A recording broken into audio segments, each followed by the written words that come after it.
कलयुग के अंत में ये 7 लोग अचानक प्रकट होंगे, लेकिन क्यों? हिमालय की ऊंचाइयों में व्यास जी ने एक साधक को बताया, पुत्र, इस संसार में 7 ऐसी आत्माएं हैं जो समय के बंधन से मुक्त हैं। वे चिरंजीवी कहलाते हैं और आज भी किसी न किसी रूप में इस धरती पर विद्यमान हैं। सबसे पहले व्यास जी ने स्मरण किया हनुमान जी का। उन्होंने कहा, हनुमान भक्ति और शक्ति के साक्षात स्वरूप हैं। माता सीता के वरदान से वे अमर हैं। जब तक इस पृथ्वी पर राम का नाम गूंजता रहेगा, हनुमान यही रहकर भक्तों की रक्षा करते रहेंगे। इसके बाद कथा मुड़ी अश्वत्थामा की ओर। द्रोणाचार्य के पुत्र अश्वत्थामा को अमृतत्व वरदान में नहीं, श्राप में मिला। महाभारत युद्ध के अंत में उनके अधर्मी कर्मों के कारण भगवान कृष्ण ने उन्हें युगों युगों तक घावों के साथ भटकने का दंड दिया। उनकी कथा हमें चेतावनी देती है कि शक्ति और क्रोध का दुरुपयोग केवल विनाश और अनंत पीड़ा को जन्म देता है। फिर व्यास जी बोले, दानवीरता की बात हो तो राजा बलि से बड़ा कोई नहीं। दैत्यराज बलि ने वामन अवतार को अपना सर्वस्व दान कर दिया। बलि सिखाते हैं, सच्चा त्याग वही है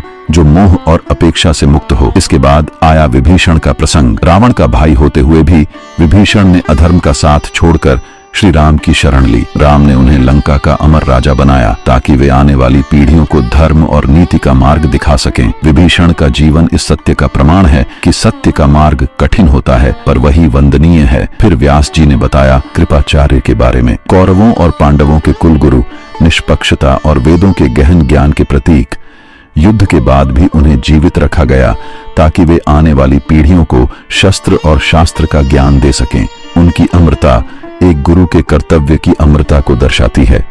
इसके बाद वर्णन हुआ भगवान परशुराम का, विष्णु के 6ठे अवतार, जिन्होंने अधर्मी राजाओं का संहार कर न्याय की स्थापना की। आज भी वे महेंद्र पर्वत पर तपस्या कर रहे हैं और भविष्य में कल की अवतार के गुरु बनेंगे। परशुराम अनुशासन, तप और अन्याय के विरुद्ध अडिग खड़े होने की प्रेरणा है। तभी साधक ने पूछा, ऋषिवर और आप? व्यास जी मुस्कुराए। उन्होंने चारों वेदों का संकलन किया, पुराणों की रचना की और महाभारत जैसा अमर ग्रंथ मानवता को दिया। व्यास जी बोले, मेरी अमरता का अर्थ है ज्ञान कभी मरता नहीं, मैं विचारों में जीवित हूँ। अंत में व्यास जी ने समझाया, ये 7 चिरंजीवी केवल पौराणिक पात्र नहीं बल्कि 7 मानवीय स्तंभ हैं। भक्ति, दंड, दान, धर्म, कर्तव्य, न्याय और ज्ञान। वे कलयुग के अंत तक प्रतीक्षा करेंगे जब अधर्म अपने चरम पर होगा और भगवान का अंतिम अवतार धरती को शुद्ध करने आएगा। तभी ये सभी नए युग के निर्माण में सहयोग करेंगे। अब साधक को यह बोध हो गया कि अमरता शरीर की नहीं, कर्म और मूल्यों की होती है। अगर तुम्हें लगता है अमरता शरीर से नहीं, कर्म से मिलती है, तो इस वीडियो को शेयर करो और ऐसी ही गूढ़ रहस्यमयी पौराणिक कथाओं के लिए पौराणिक ज्ञान को